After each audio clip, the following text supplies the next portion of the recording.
Here I am. All praises to the Most High. I am excited today on this Shabbat Shalom. This Shabbat, I say Shabbat Shalom to you. And I'm excited to be on this Sabbath day to share the gospel with you, to share the truth with you. And let me see if I can turn some music on to get you prepared for this Sabbath day. I'm excited to get some information for you, and so you can be able to go about your Sabbath day. All right. So I am your humble servant, Robian Judah, and I'm excited just to share this gospel, share this truth with you. I want to give all praises to the Most High Yah, the one that leading us into this wonderful, wonderful time that we're leading in. We're walking into. We are definitely in wonderful times right now. If I'm trying to tell you, if you're not, um, you are absolutely blind if you don't see all the stuff that's been going on. Not just with wars. I'm talking about the true prophecy, the true times when we say prophecy is unfolding. We looking over there for the prophecy to unfold, but nobody's looking at us over here. And the prophecy that's unfolding is right before our eyes because we are waking up to the truth.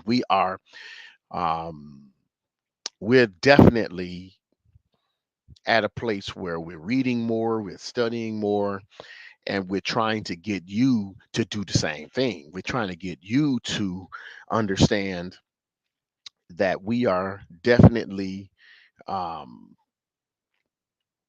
the people that prophecy is revolving around.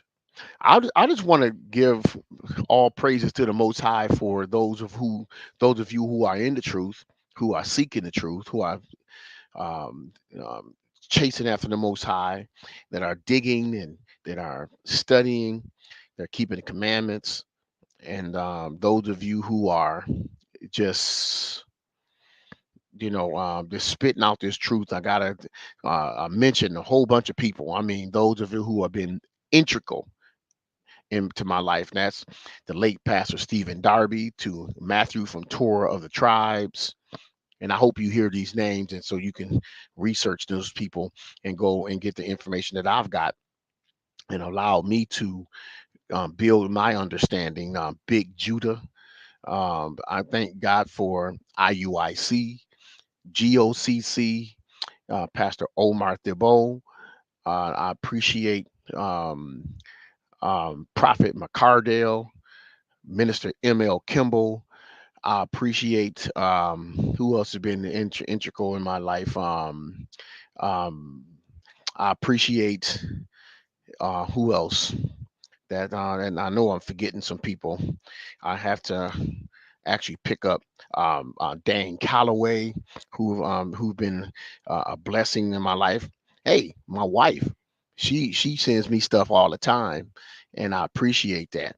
And just I really appreciate it how she send me information and gets me on the right track, send me historical truths and so forth. Let me see, there's some other people in here that I want to mention.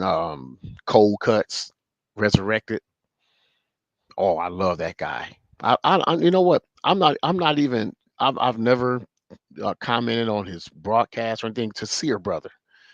I believe he is totally sincere. And see, I prayed to the Most High Yah that he would lead me and guide me into this truth, because those of you Christians who grew up in the church like I have, pastored a church, and so those of you who are in Christianity right now and who are on there are some people who are actually on one side of the fence and saying, man, that stuff is nothing but heresy, and I don't want to be bothered with all that. And then you have um so you got people that's tinkering to both sides, tinkering to both sides, tinkering to both sides. One side they're staunch Christians, and at the same time they're like, you know what? I don't know. Boy, something ain't right with this stuff and this and that. I'm praying for you that you would understand, um, and the Most High will lead you into all truth. And so who else has been a blessing in my life? I know I'm forgetting some people. Let's see.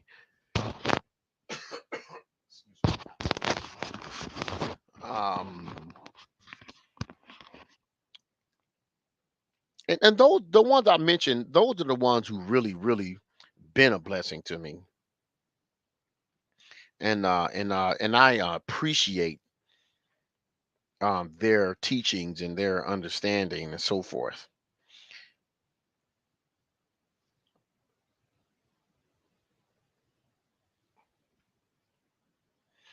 Okay. Yeah. And if I know I'm missing some people, but those are the core people that I listen to and I watch. You know, I'm not into any of the camps, even though I might listen and watch. I might snatch up a few people and watch and listen, but I don't listen to a lot of people. But the ones I do, and I appreciate them so much. The biggest influence in my awakening is Big Judah. The man is on fire, and he is truly led by the Spirit. I know people come against him because he steps out of the box.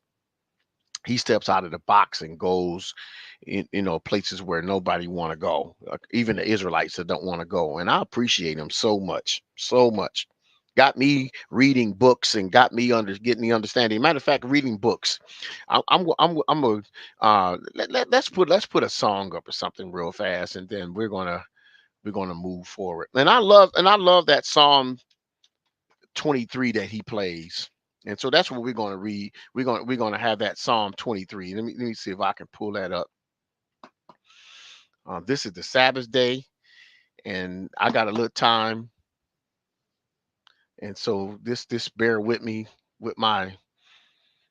I'm at the. This is not the regular mouse I used. I had the same problem with this mouse last week when I went live. So let's see if we can pull something up here. Psalm 23. You're gonna hear a little bit of that.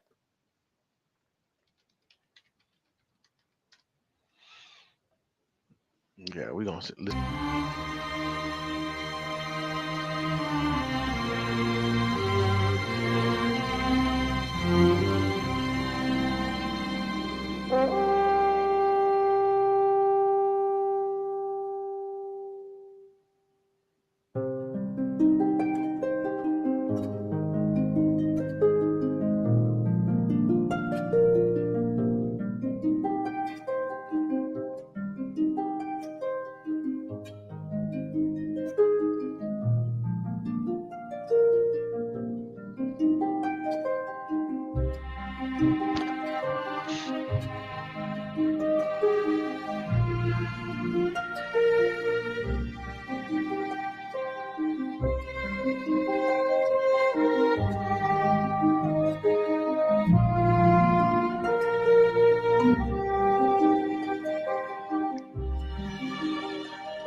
The Lord is my shepherd,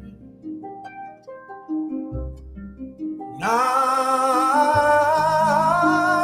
shall not want. He maketh me to lie down in green pastures. He leadeth me beside the still waters. He restoreth my soul, and he leadeth me into the path of righteousness for his name's sake. Yea, though I walk through the valley in the shadow of death, I will fear no evil, for thou art with me.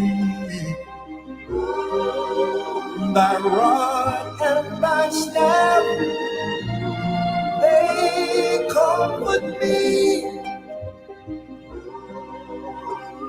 Thou preparest the table before me in the presence of mine enemy. Thou anointest my head with oil, my cup runneth over. Surely goodness and mercy shall follow me all the days of my life, and I shall dwell in the house of the Lord forever and ever and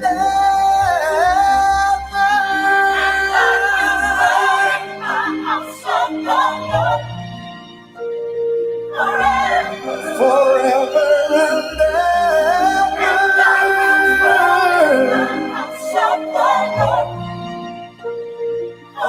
in the house of my Lord, my King, my Master. I will dwell forever.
Well, once again, all praises to the Most High Yah. Thank you for tuning in to this broadcast, if you want to call it whatever. I'm not doing it for I'm trying to get notoriety. I'm not trying to do anything to.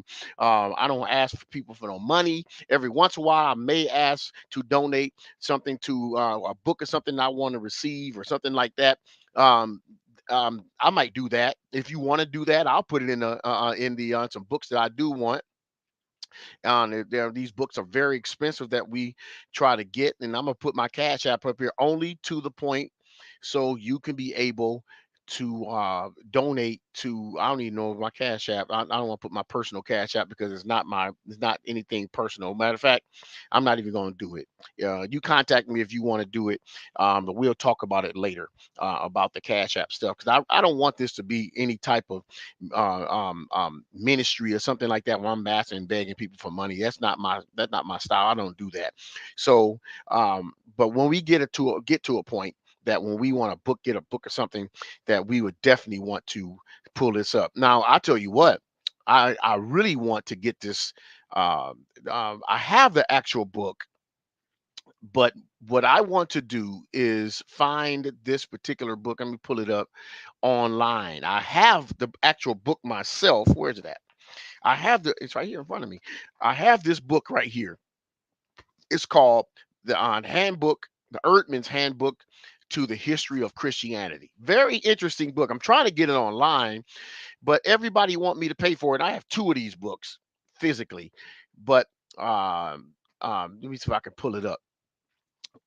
Erdman's book, The History of Christianity, and I want to be able. It's this first one right here, and I'm telling you, you got to get this information because this book is really, really nice to get. Really good information in it. And once again, I appreciate Big Judah for pushing me. He don't know. I don't even know Bishop Big Judah. Never met him before. Never talked to him before. But been following him for the last 3 years, maybe 4 years. And so, and I tell you, he's really been pushing me to read more and getting more understanding of this history of this Christianity. Okay, and that's what we're going to deal with today. I'm just going to read out of this book. And I just want to get a basis. And if it seemed like I'm all over the place, and those of you on YouTube, please like and subscribe to the channel. If it seemed like I'm all over the place, I am like sort of all over the place. I can pull up sermons. I have boxes of sermons that I like to read off of because growing up I had ADHD and as a kid, and then now growing up now as a adult, and I had a little bit of, I don't say a little bit, maybe a lot. Some people probably say I have a lot of ADHD as an adult, but one aspect about ADHD is that you think before you act very before you think. And so I had a lot of that growing up. So now and then I can be kind of all over the place. So please don't take it that I don't know what I'm talking about, because I'm just so excited about this truth that I'm trying to learn how to put the puzzle piece together. Because every time you come up with something, it's always something else. We think, man, soon you learn this, it's something else. Now, it's the same way with this bass guitar. Now, I've been practicing, and it seems like that when you learn one key, you got to learn something else. And the same way with this truth. Soon you learn something else come out, because they had thousands of years to come up and bamboozle us and put this matrix and this puzzle piece together, and we just don't have all the information. I don't care what kind of scholar you are. I don't care how much you read. I don't care how much you study. You can do it 24 hours, 7 days a week, and that's all you do in your whole life. You don't even sleep. You can read and study. You still don't have all the information. You don't, because they have been lying to us, and for them to put this big lie. They talk about the big lie for the election. This big lie of Christianity, they didn't put all this stuff together, thousands of years in doing this. Don't tell me you're going to get this in 6 months. You're going to get this in a year or two. You're not going to do it. Sorry, you're not going to do it. Okay, I'm going to read an excerpt out of this handbook to the history of Christianity. I'm going to show you something on the screen from another book as well. One thing about the Christian church, and even some of these the Baptist Church of God in Christ and all this kind of stuff, you might have some studious people and or pastors that's in these reformations, but I tell you what, look, they're not, a lot of people are not going into the history. A lot of people are not talking about this history, and so all the thing we want to do is dance and shout and run around in the church. Let me see if I can find something right here. Let me show you what we want to do in church. Okay. Okay. This all what we want to do right here. This is all we want to do right here, bruh.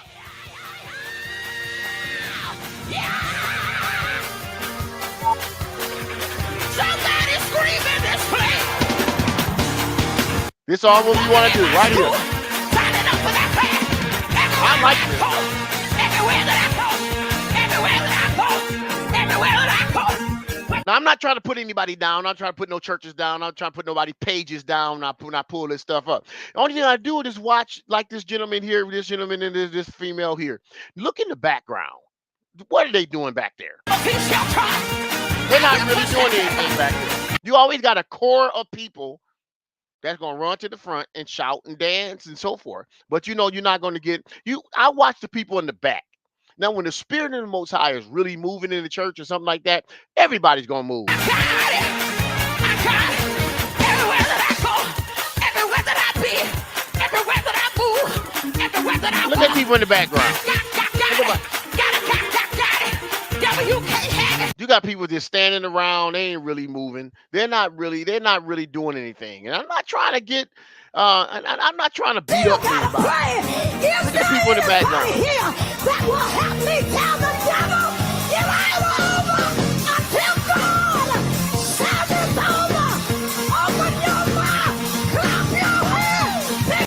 And you got these preachers right here in that purple, you know, and they're not really doing anything. Watch them. They're just watching somebody just dance and so forth. And a lot of times these guys, you know, I don't want to be offensive to nobody, but you know, it'd be something in the same group that got the same dance, they got the same shout, they got the same exact thing. And everybody, well, man, when I used to grow up in the church, we used to shout, and boy, I'm telling you, we lose it. I'm talking, it wasn't no cute dance, it wasn't no sissy dance, and I had to say that part. It wasn't no sissy dance, it wasn't none of that. We shouted. And I'm talking, we losing it. It wasn't no all everybody shout. I'm telling you, they all danced the same way. Watch how I look. Look at guys.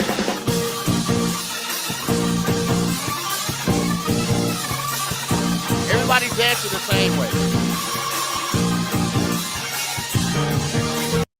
Only he can do it. Only he can do it. He's right there. Everybody's doing the same thing. And I ain't trying to make this video about nobody dancing and shouting. Okay, that's not it. But I'm just saying, if that's all you're gonna do is run around and shout and dance, you know, and you don't want no teaching, then you in trouble. Okay, we're gonna read it once again from this book right here. If I can put it in the camera, the handbook to the history of Christianity.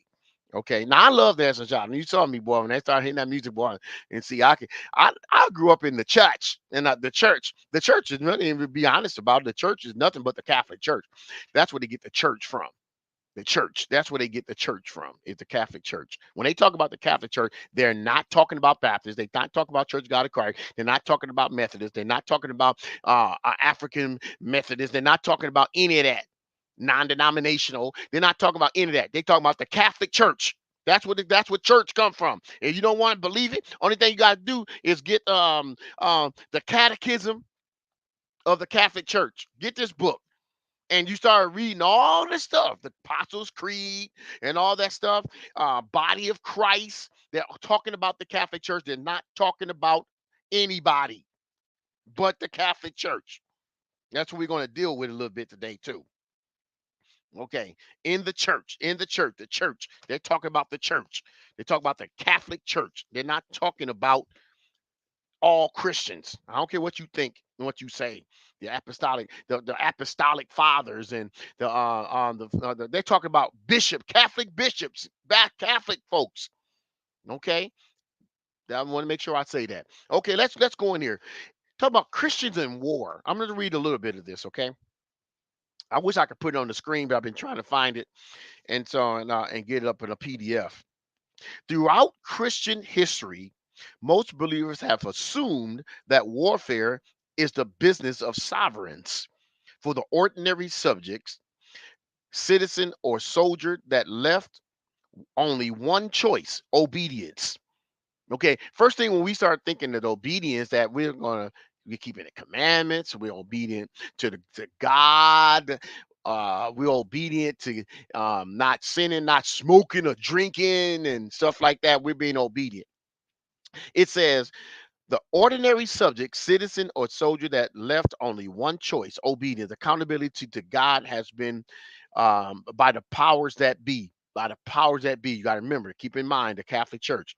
There has been other Christians, however, who have been who have gone beyond automatic obedience to think seriously about the relationship between war and the gospel. They have produced three distinct types of approach. The most recent of these to develop the crusade. Now, I told you. Now, if you want to be oblivious, if you want to be the one that just want to dance and shout and run around the church and don't want any history, don't want anything to do with truth, and then you stay asleep.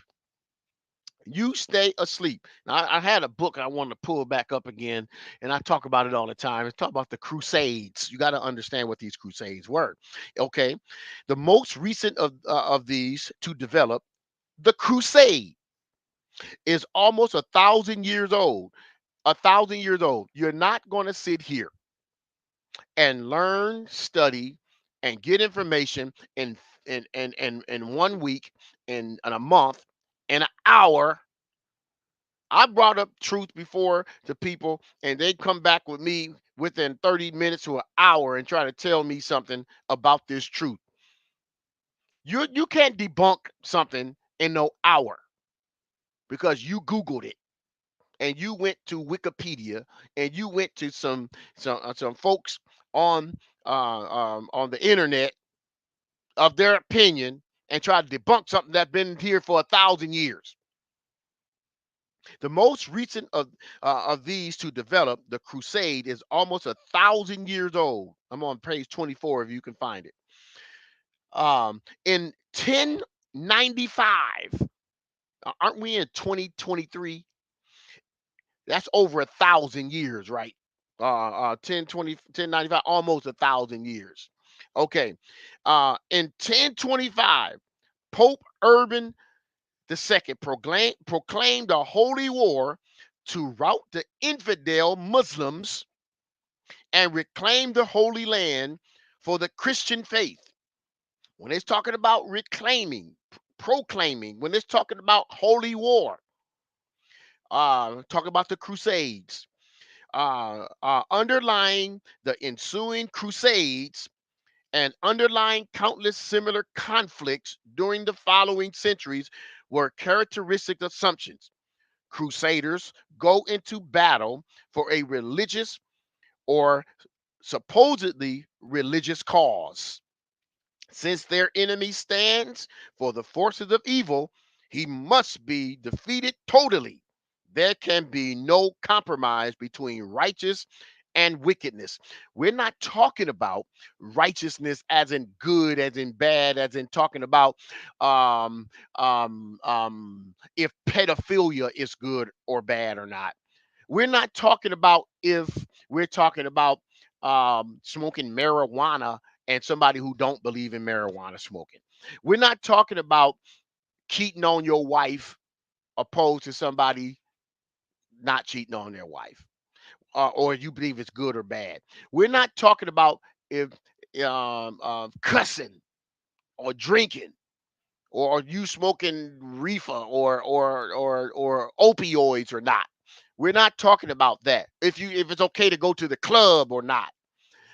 If you can wear pants or you can't. See, that's kind of evil that we've been talking about in church. Come out from among them, be ye separate, and so forth. Um, we are talking about evils in the Catholic Church in these crusades. I wish I could find my book. Just give me a second here. Let me find my book. Okay, here it is right here. We're talking about the crusades, to hit their history and misrevealed. Now, I'm going to just go into here real fast. Why do we have to have a crusade? Why should there be a crusade? Why? Let's go back to this right here. The most recent of these to develop, the crusade, is almost 1,000 years old, and Pope Urban II. Now, I have a book. Let me see if I can pull her out real fast. Talking about the popes. Talking about the popes, and let's pull up Pope. Let me see. Pope Urban II. Let me see if I can pull him up.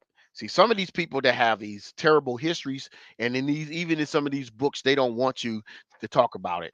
Even they don't want you to talk, they're not going to pull it up. Let's see if we can pull up. You got all the popes in them, all the popes, all the popes. And when we pull up these popes, Pope Urban the second, Pope Urban the second. Let me see if I can pull him up here. Oh, they do have Pope Urban the second, page 93. Let's go to it real fast. Pope Urban the second. Okay, we got it. Pope on page 93. Pope Urban the second. Okay, you see that. In the official list of popes, Gregory the Seventh is followed by Victor the Third in 1086, 1087, who in turn was succeeded by Pope Urban II. It probably did not seem quite such a smooth progression at the time. There was almost a year between the death of Gregory at Salerno and the election by the cardinals of the Reformed Party, Cardinal uh, Des, Desiderius, the abbot of Mount Cassino, Desiderius, please forgive me if I'm pronouncing it wrong, who took the name Victor III, was a reluctant pontiff. He retained the abbacy, and after his short reign of a few days later than a year, hurried back to die in his monastery. And all the time, he has scarcely been able to set foot in Rome because it was occupied by the supporters of the antipope Clement III, who managed to survive not only Victor, but Victor's succession, Pope Urban II. And and even Urban was only able to gain control of parts of Rome late in his pontificate. Okay, let's find a little bit about this Pope. Okay, let's find a little bit about it.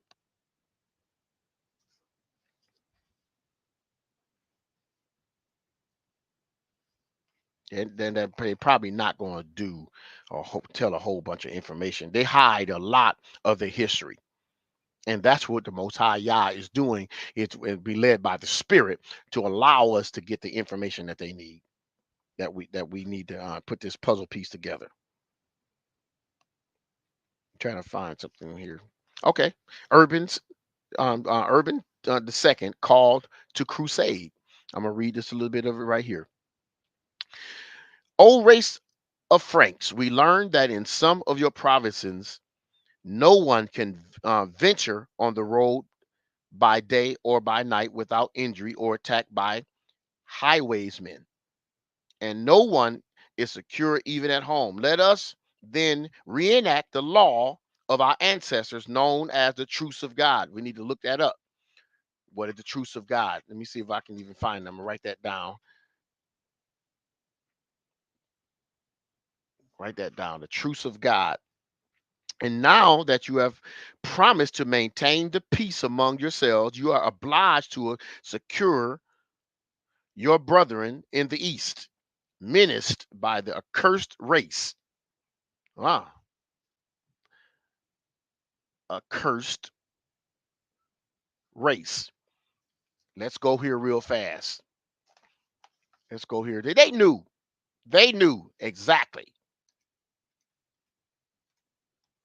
They knew exactly who they were getting in these crusades, and even to our modern day Christianity, or modern day, well, I should say, transatlantic slave trade. Romans or Deuteronomy chapter 28, verse 28, verse 1. Deuteronomy 28, verse 1. Bring it out. Bring it out. Bring it out. That's how they said in the camps. And it shall come to pass, if thou shalt not hearken diligently unto the voice of the Lord thy God, to observe all and to do all his commandments, which I command thee this day, that the Lord thy God would set thee high above all nations of the earth. And all these blessings shall come upon thee, or come on thee, and overtake thee, and thou shalt hearken, if thou hearken unto the voice of the Lord thy God. Thou shalt be blessed in the city, and thou shalt be blessed in the field. Because we sang all these songs in church. We've been blessed, blessed, blessed. If you be obedient to his commandments. Bless, bless, bless, bless, bless. Okay? The enemy's going to come against you, and guess what? He's going to get it out, and they're going to run one way, flee seven ways. The Lord shall command the blessing upon thee in the storehouses. Blessed going out, coming in. Let's keep on going down. But guess what? If you don't keep his commandments,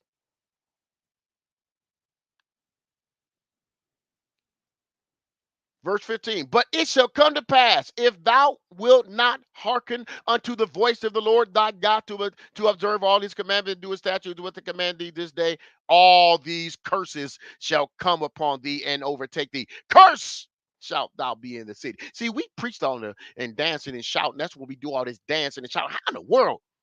Now, I love dancing and shouting. Let me go back. Let me see my face. I love dancing and shouting. When I was in church, I was a dancer. When I was in church, I was a hooper.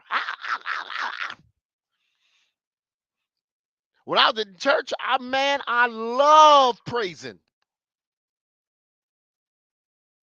Today, in 2023, what are we dancing and shouting for? See, we dance and shouted also because we coming out. We coming out of this. We coming out. Coming out of what? We coming out. We coming out. We coming out. Let me tell you something. Now this truth is wide open and everybody talking about this truth. Guess what? Now we can start dancing for what? That we're going to be obedient to his commandments. Look at this right here. It said, curse be in the city, and curse be thou in the field. Curse shall be thy basket in thy storehouse. Curse shall be in the fruit of thy body, in the fruit of the land, and increase of thy kind. Now, let me see. Let me see. Hold on. Let me do something here.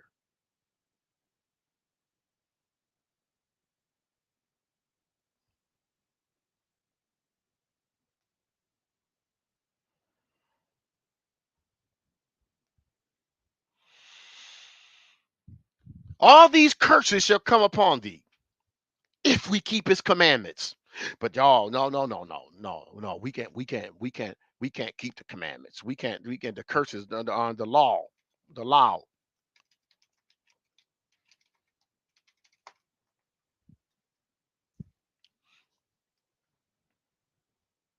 The law's done away with.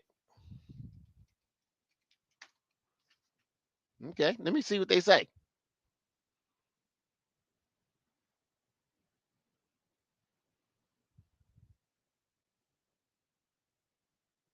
But I ain't gonna go there. I ain't gonna go there because I don't know which one I'm gonna click on. Let me get back to my point. They knew who they were. They knew who they were going to. Who they knew who was cursed. They knew they was cursed. Let me go back to Deuteronomy chapter 28 and verse number 68.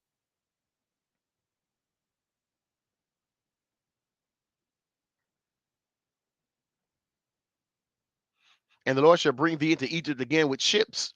By the way thereof I speak unto thee, thou shalt see it no more again. And there you should be sold unto your enemies for bondmen and bondmen, and no man shall buy you. No man's gonna get you out of it. But the Most High Yah.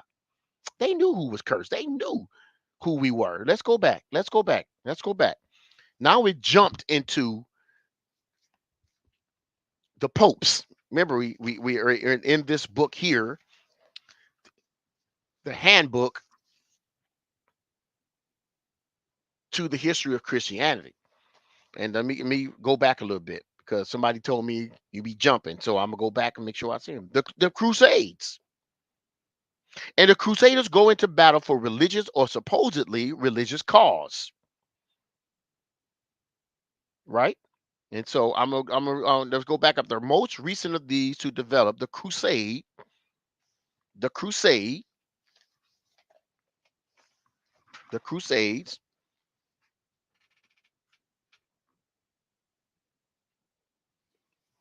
the crusades is almost 1,000 years old, and Pope Urban II proclaimed a holy war. Now this is the Pope. Now this is supposed to be the papacy. This is supposed to be the father, the apostolic fathers. This supposed to be the fathers now. This supposed to be holy men. The holy men is supposed to uphold the things of the Most High, but a holy war, not against sin, not against sin. What they call sin is people and what they believe. That's what they call sin. We're not talking about sin of smoking and drinking and clubbing and you know and you know disliking somebody, hating somebody because of the color of their skin, or no, we're talking about a holy war proclaimed to rout the infidel Muslims and reclaim the Holy Land for the Christian faith. Underlying the ensuing crusades and underlying countless similar conflicts during the following centuries were characteristic assumptions. Crusaders go into battle for a religious or supposed religious cause. Okay, let's read about this Pope the second. Let's read about this Pope the second.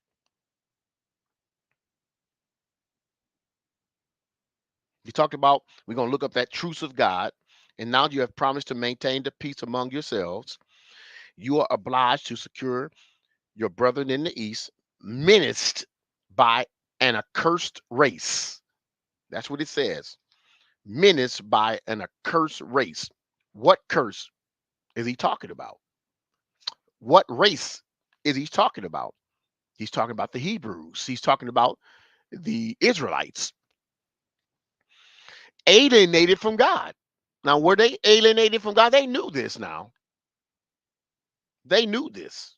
Let's look up this truth of God real fast and see what we can come up with.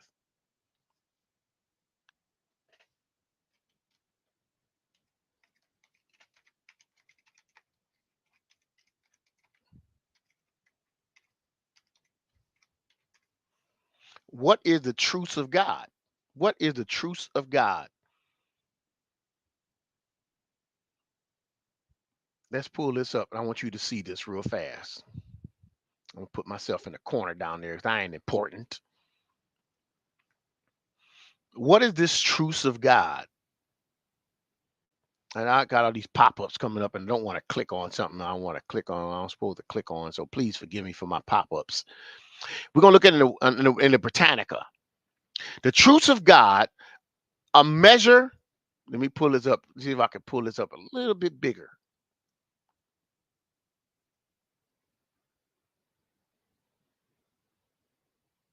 And please forgive me. I'm gonna get this out. I'm gonna get all these pop-ups out of here eventually. Okay, I'm going to get them out of here.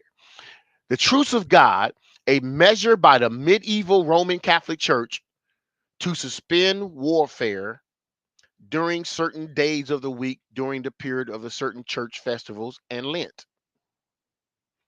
It is traceable to at least the Synod of El Elni 1027, which suspended all warfare from Saturday night until prime on Monday.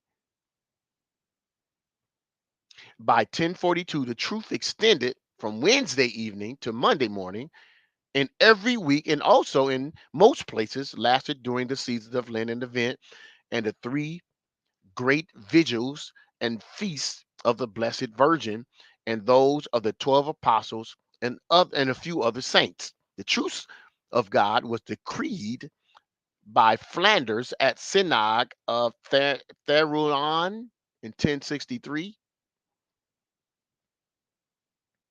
and was instituted in southern Italy in 1089, probably through Norman influence. The Bishop of Ligy introduced it to it's in Germany in 1082, and 3 years later, the later synod held at Mainz in the presence of the Emperor Henry IV.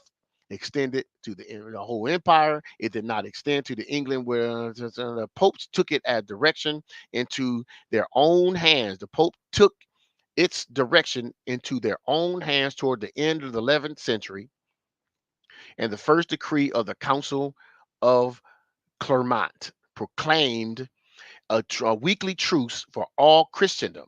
The truth of God is reaffirmed by many councils, such as held at Reims in 1119, in the and the Lateran councils of 1123, 1129, 1139, 1179. The Council of Clermont prescribed that the oath of adherence to the truth be taken every 3 years by all men above 12 years of age, whether noble, burgess, and so forth. Let me see.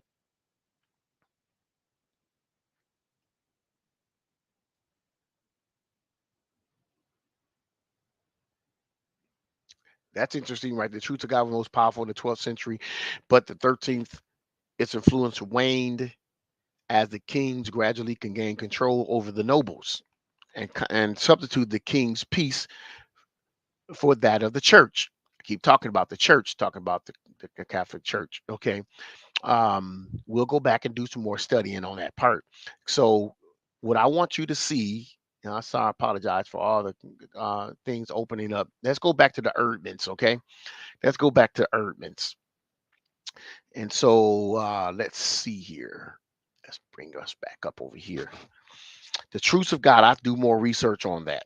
Okay, I just wanted to check that out. Talking about their cursed race, talking about the Israelites. Let's go back to reading this. Let's go back to reading this. We're still in the popes. Talk about the popes, okay? And talking about Urban the Seconds. And now that you have promised to maintain the peace among yourselves, you are obliged to secure your brethren in the east, menaced by a cursed race, alienated from God. The holy sepulchre of our Lord is polluted by the filthiness of an unclean nation, because they called them, the Catholic Church called them unclean because they were keeping the law, statutes, and commandments. They were keeping their customs. And they called them a filthy nation and of an unclean nation.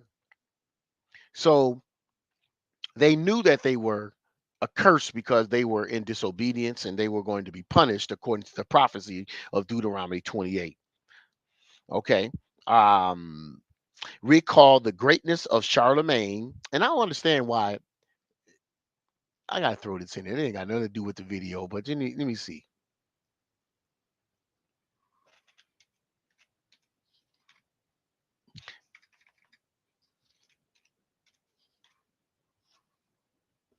This guy, Charlemagne the God. I just wonder. Let's look up what is this? What is this definition? What is this history of it?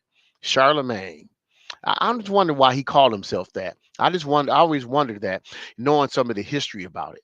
Charlemagne has been called the father of Europe, as he united most of the Western Europe for the first time since the classical era of the Roman. Let's leave that Wikipedia alone.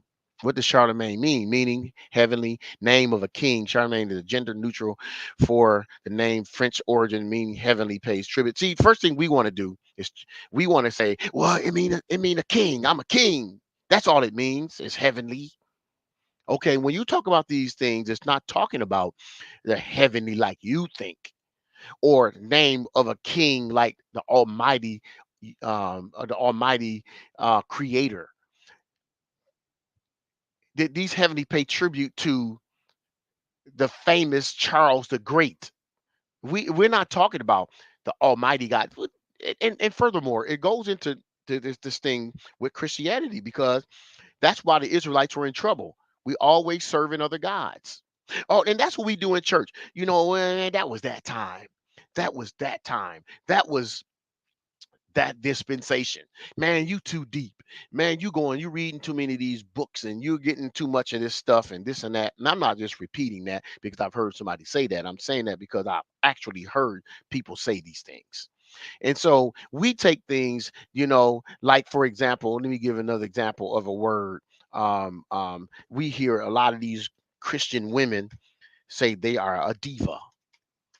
What we call a diva, a famous female opera. That's all it means. The famous they pop this up, and that's all it means. The famous female opera, and and person who is temperamental and difficult to please, typical use of a woman, and so forth. But let's look up the definition of in Hinduism.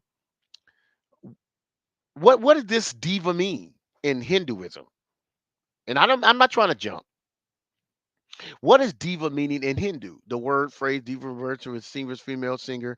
Okay, definitions of the sun, day and night, a daydream, a build of castles in the air. In Hindu, um, um, um, the Latin word for a goddess.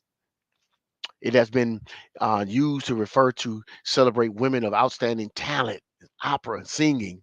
But you got to go deeper into this goddess. What is this Hindu goddess? Okay, let's put it. Let's look at. And I know what I'm talking about. I'm just not jumping and going right to it. Okay, um, Hindu goddess Kali. Okay, and let's look at some of these images from these Hindu goddesses when you start going deeper into it. Oh, oh, okay. Okay. Matter of fact, let's pull up Beyonce. Oh,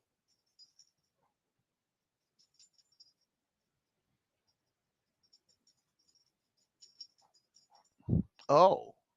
Am I making myself clear?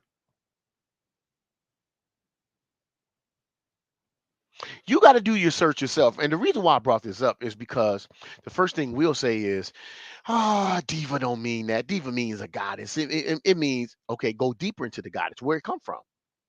Come from Hinduism. Okay, that's it means this and that, and we downplay things that the Most High say stay away from. That's why we're in trouble today. Let's go back. That's why I went there with Charlemagne. I'm like, really, bruh? King Charles, you're gonna be bowing and worshiping the King Charles, and he tells you, don't serve other gods. Don't even mention the names out of your mouth. So let's go. Recall the greatness of Charlemagne. Oh, most valiant soldiers, descendant descendants of invincible ancestors, be not degenerate. Let all hatred depart from among you, all quarrels end, all wars cease.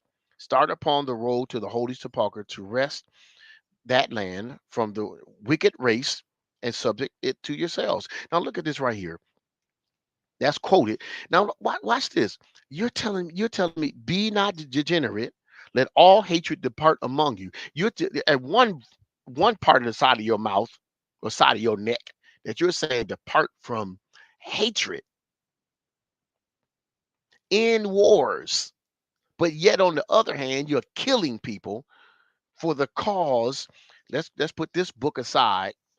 Let's put this book aside where we went in the first place when it says the most recent of these developed was the crusade. It's almost 1,000 years old. In 1095, Pope Urban proclaimed a holy war to rout infidel Muslims and reclaim the Holy Land for the Christian faith, underlying the ensuing crusades and underlying countless similar conflicts during the following centuries were characteristic assumptions. You're trying to have the truth of God and say, you know what, we're going to end these holy wars, or excuse me, we're going to do away with hate. We're going to do away with quarrels. We're going to end away with all the, but at the same time, you enact a holy war against a people you call evil, a people that you call that are um that are under their curse and alienated from God.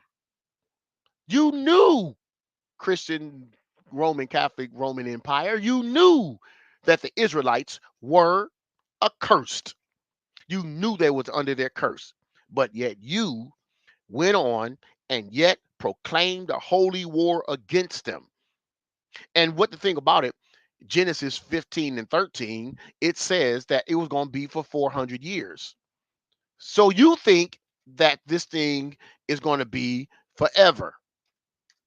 But you had to bamboozle your own people to make them think that, and you got people today that actually think they run around with their flags on the back of their Ford F-150 trucks. They got their shirts and talking about America, America, America, keep America great. Let's go back to how things were. And so it says, unto know of a surety that thy seed shall be a stranger in the land that is not theirs, and shall serve them, and shall afflict them for 400 years. 1619 plus 400 years is 2019, and nothing's been the same since. So you have been, those Gentiles that's listening to me right now, those colonizers that's listening right now, this not your land. And they know what? This not your land, and it's going to be taken from you, but you don't know this because your fathers have inherited lies. You've inherited lies from your father, and they didn't tell you that it was only but a short time that you're gonna hold on to this. This thing wasn't gonna last forever, bro. Crusades go into battle for a religious or supposedly religious cause. Since their enemy stands for the forces of evil, he must be defeated totally. They called the Israelites, who they called them a cursed race. They called the Israelites because they were under their punishment from the Most High Yah. You called them filthy and unclean degenerates. You called them a nation that is a curse and that was filthy. You didn't tell them and tell your own people and tell the world that this was going to be a temporary situation. But no, what you have done. Let's go to Romans chapter number 11. Let's go to Romans chapter number 11. Am I doing okay, y'all? Am I doing okay? Because you say I'm jumping all over the place. So I'm trying to take my time and not get screaming and hollering. I'm gonna read Romans chapter number 11. God's mercy on Israel. You didn't tell them that God's mercy on Israel was coming. You didn't say that. You didn't. You're not putting out there. You act like that we are a cursed race forever. You act like we are degenerates forever. You act like we were unclean and we are going to be punished forever and we're slaves and that's where we'll always be slaves. But you didn't tell them that God was going to have mercy on His people. Has God rejected his own people from whom he chose from the very beginning? Do you realize that what the scripture says about this? Elijah the prophet complained to God about the people of Israel, said, Lord, they have killed your prophets and torn down your altars. I am the only one left. And now they are trying to kill me too. And do you remember God's reply? He said, no, I have 7,000 others who have never bowed their knees to Baal. Can you see this? Because I want to make sure that you see this. Let me put me down in the middle down. There you go. Make sure you can see this. No, I have 7,000 others who have never bowed down to Baal in the same day. For a few people of Israel, for a few of the people of Israel have remained faithful because God's grace. Now, don't you dare tell me, Israelites, and those who just talk about how bad the Israelites are, that we're just a cursed people and that's all we ever been was a cursed and we're just bad, bad, bad. All the Israelites was not disobedient. There were Israelites who stayed faithful to the Most High Yah. For a few people of Israel have remained faithful because of God's grace, his undeserved kindness in choosing them. And since it is through God's kindness, then it is not by their good works. For in that cause, God's grace will not be what it really is, free and undeserved. What it says. So in this situation, most of the people of Israel has not found the favor of God they are looking for so earnestly. A few, the ones God has chosen. I want to make sure I put this in here and tell you this right now. Everybody is not called for this truth. Everybody is not called for this truth. Everybody is not called to understand and get in this truth.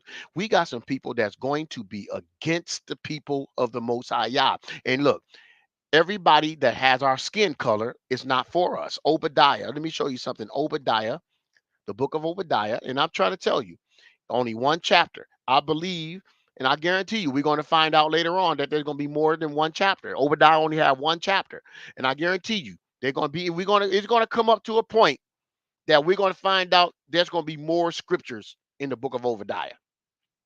In the day that thou stoodest on the other side, verse number 11, in the day that the strangers carried away captive captive his forces, and foreigners entered into his gates and cast lots upon Jerusalem, even though was as one of them. Let's read this I'm reading this in the New Living Translation. I don't always like a lot of these translations, but I tend to like the New Living Translation.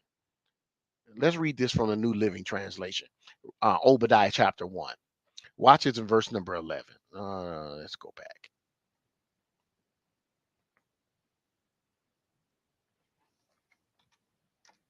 Let's go to Obadiah chapter 1, the New Living Translation. It says, reason for Edom's punishment. Y'all don't realize that Esau is going to be punished. No, we are equal. We are together. Everybody got an opportunity. Yes, everybody do have an opportunity, but Esau going to be punished because of the violence you did against your close relatives in Israel. Now, the other version says, because of the violence against your brother Jacob, you will be filled with shame and destroyed forever. When they were invaded, you stood aloof, refusing to help them. Talk about Jacob. Foreigners invaders carried off their wealth, and cast lots to divide up Jerusalem, but you acted like one of Israel's enemies. It's talking to the Israelites here. There's going to be people that's actually going to sell us out. There's going to be people who actually is going to be a people that let me pull this back up. There's going to be actually a people, Israelites, that look just like me. That's why we can't go by skin color, because there's going to be some people who don't look like me that's going to be for us. And there's going to be people that look like me that's going to be against us. That's why I used to get upset with these pastors and stuff. You know why? Because these pastors are against us, man. They're going to be against us. They've made truces. They've made oaths against us to hide Israel. They're confederate against who the chosen Israelites are.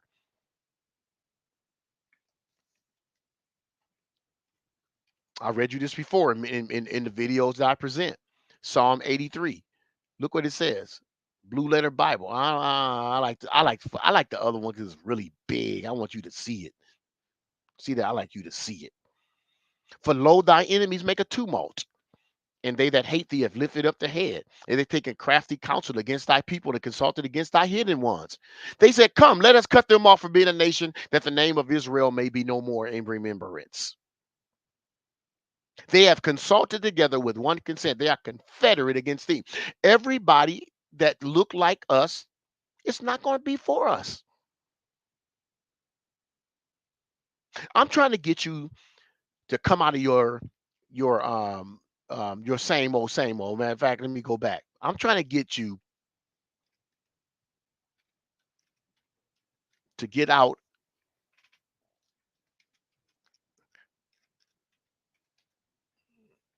I'm trying to get you to get out of the of this all you see right here. This I'm trying to get you to.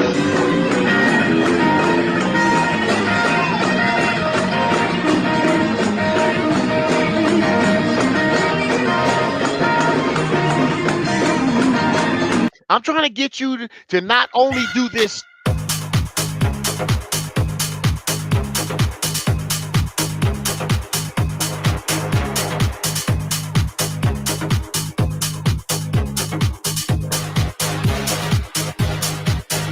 There ain't nothing wrong with this. There ain't nothing wrong with dancing and shouting.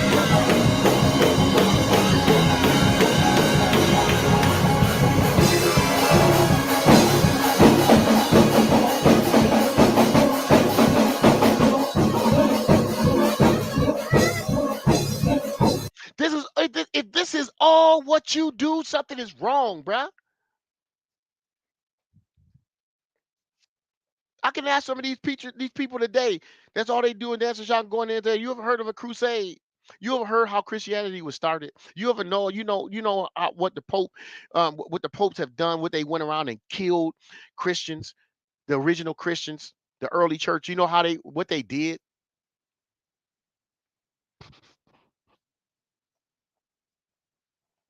No, I never heard of that. Why are you even dancing and shouting? Why? Just tell me why. Just tell me why you're dancing and shouting. Because everybody else is doing it. Because the music is going. Why are you dancing and shouting? Why a little baby is dancing and shouting? Because she's just doing what everybody else is doing. She don't have no bills. She don't have no. I'm just preparing her for one day when she do go through. But we're getting ready to come out. We're getting ready to come out. What are you talking about? Verse number 14. And also that nation whom they shall serve, I will judge, and afterward they shall come out with great substance. Huh? Why don't you just tell them that? Oh, I know. You're dancing and shouting because we're getting ready to get blessed. We are at a point now that we're going to be blessed. We're at a point now where we're opening our eyes up to the truth. And great substance is about to come on us. That means if great substance is going to come on us, that means somebody else is not going to be blessed, right? Somebody else is going to lose because both nations. Wait a minute, wait a minute, wait a minute.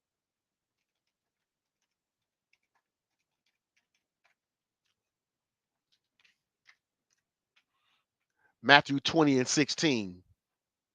So the last shall be first, and the first shall be last. For many be called, but few chosen. The first shall be last. Who's been first? Who's been last? I feel like I'm called. You know why I feel like I'm called? And know why I feel like I'm chosen? Not only called, but chosen because I know this truth and I understand this truth. Some of y'all gonna go and y'all gonna do the same old, same old. You're gonna go to church. You're gonna have when you start another church, you're gonna be the same old, talking the same old authority, talking about the same old, talking about same old stuff that we've been teaching. I got a video of an older man about he's 72 years old. He said, "Man, I've been going to church all my life, and I've been hearing the same messages all my life. This stuff that we're bringing out right now, we haven't been talked about this." As a pastor, I never really went into this. And you probably have some preachers say, "Man, I've been talking about this stuff for years." We're good for you. Our nation has been talking about it. The same old messages, same old everything. Let's read a little more. Let's read a little more. Let's go to this book here. Same book that we're dealing with today. So we already know that the crusade went about killing the early church and killing Muslims, killing Israelites. And they've been doing this for a long time, centuries. Crusaders go into battle for religious or supposed religious cause. Since their enemy stands for the forces of evil, he must be defeated totally, and there can be no compromise between the righteous and the wickedness. Ideally, the enemy is vanquished by honorable means, but if you hate an enemy who embodies error and smite him indiscriminately, that is quite inexcusable in the circumstances. Let me read that again. There can be no compromise between righteous and wickedness. When they talk about righteous and wickedness, we're not talking about smoking and drinking, going to club or not. We're talking about if you are keeping commandments, if you are coming against the Catholic Church, if you believe differently than them, they're going to kill you. The righteous versus the wicked. They call themselves righteous and they call everybody else wicked. Ideally, the enemy is vanquished by honorable means. The wicked is vanquished. I said vanished, but vanquished by honorable means. Let me tell you something. They call it honorable to kill that didn't believe like them. Let me give you a scripture.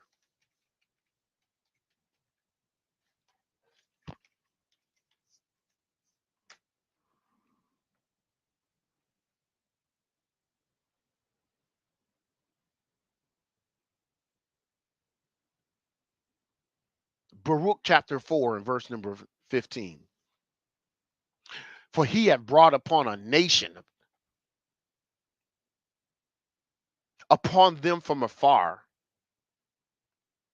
a shameless nation of a strange language, who neither reference old man nor pity child. The Bible calls them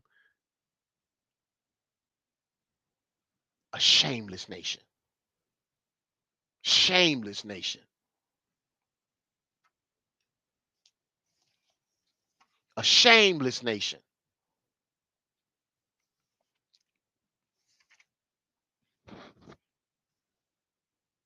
The enemy is vanquished by honorable means.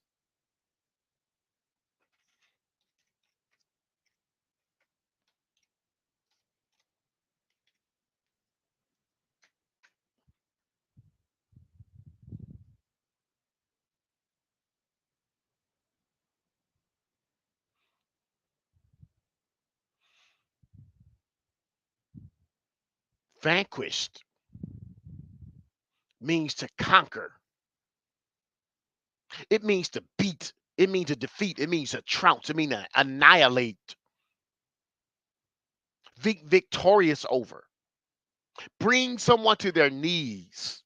Overwhelm, subdue, subjugate, demolish, crucify, hammer, lick, walk all over, wipe the floor with, slaughter, murder, massacre. Make sure you can see this because I don't want you to think, I want you to see this. I ain't important. Vanquish. That's what it means to murder. Let's read this back in what's right here. It says,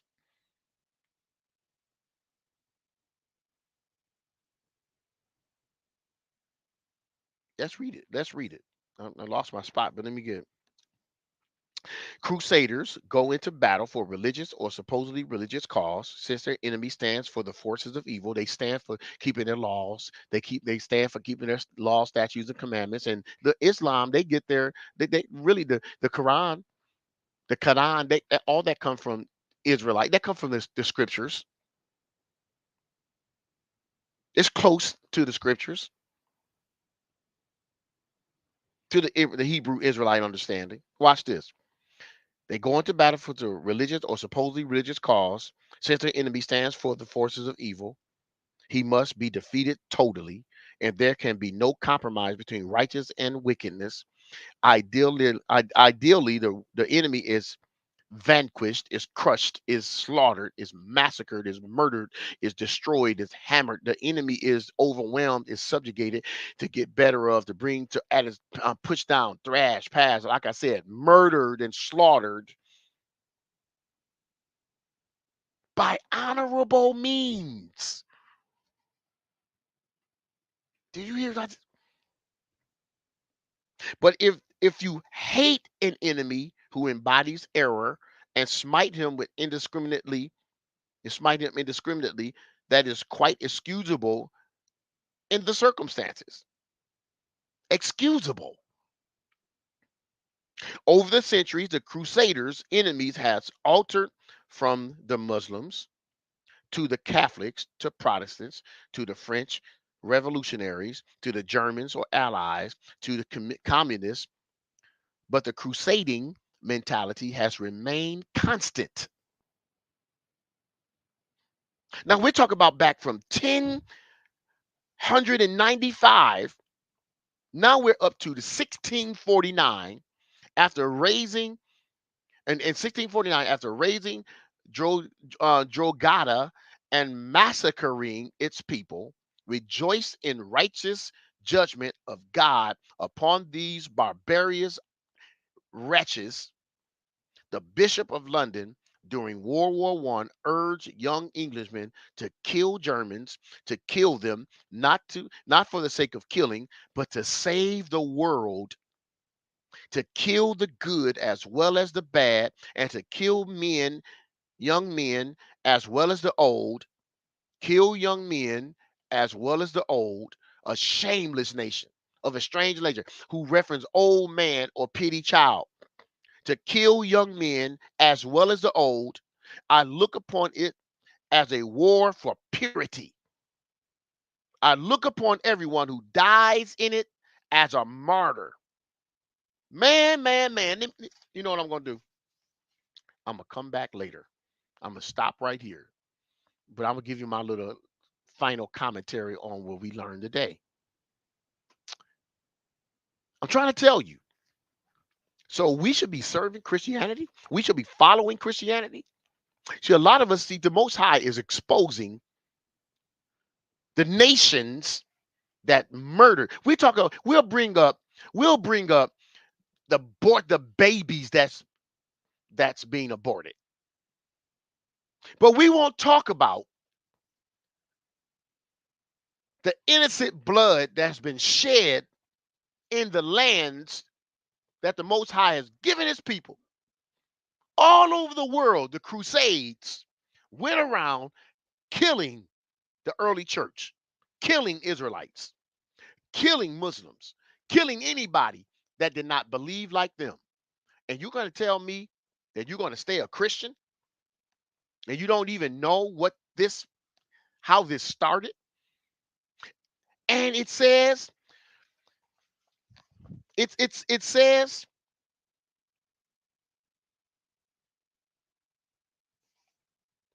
but the crusading mentality has remained constant constant,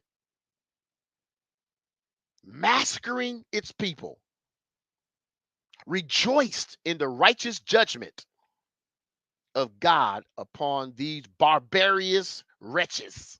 Man, you better quit playing with me. What I'm talking about today, what we talk about today and what we're preaching today, we would be murdered for. Boy, you better give all praise to the Most High right now. See, if you want to stay,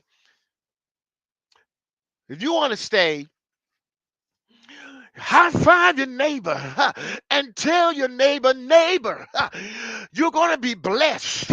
You're going to have a house and a land. You're going to be moved by the Spirit. You're going to be a millionaire. And you're going to have, if you want to dance and shout, tap, tap, tap, tap, tap, run around the church.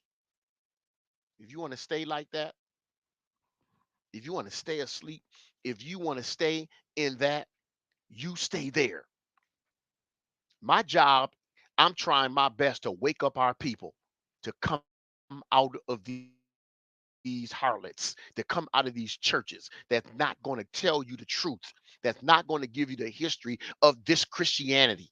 They're not going to tell you the truth where this started.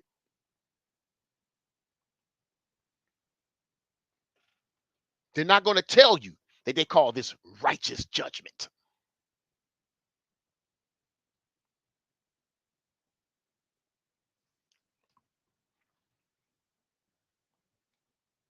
You have to keep his law, statutes, and commandments.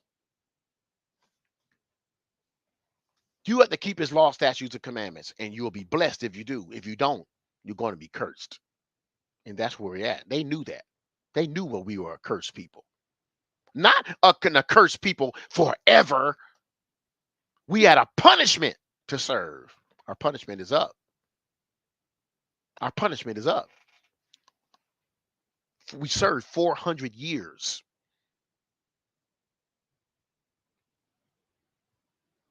And why we still killing each other? Why this Second Chronicles chapter number 15 and verse number 3, Israel for a long season has been without the true God. They've been without a teaching priest. They've been without law. They've been without of the true God because they've given us a false deity in this Jesus Christ. They've given us a false deities of other wood and stone. We don't have a teaching priest because our preachers are in bed with the Catholic Church, with a Dagon God, the fish god.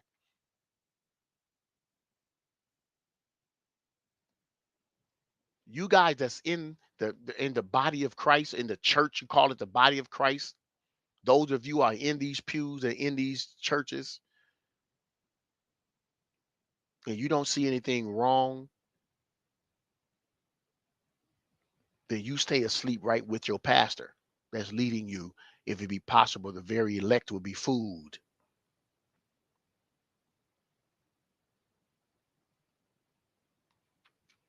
Our preachers are the ones going to lead us, our people. Either our preachers can wake up to this truth and don't be afraid and share this truth, or you're going to stay Confederate and continue to hide who Israel is and be on the side of the enemy. For lo, thy enemies make a tumult. They are confederate against him. They're not federate against the people, even though they're subjugating the people, even though they're massacring the people, even though they're hiding the people. They're really against him. And when you continue to hide who Israel is, you are hiding his people and you are against God. I don't care what kind of title you have. I don't care if you call yourself a bishop. I don't care if you call yourself an apostle. I don't care if you call yourself a pastor. I don't care how long you've been in the church, how big your church is. If you're hiding who the true Israelites are, you are against God. You are against Yah, the God of Abraham, Isaac, and Jacob. When I say God, you're no better than these crusaders who have murdered, who have vanquished innocent blood. But if you're one that's ready to say, I'm tired of hiding who God's chosen people are. Some of you have been studying this stuff well longer than I have, and you know what's going on. What side are you going to be on? Whose side you're going to be on? Please like and share this video. Please subscribe to the channel.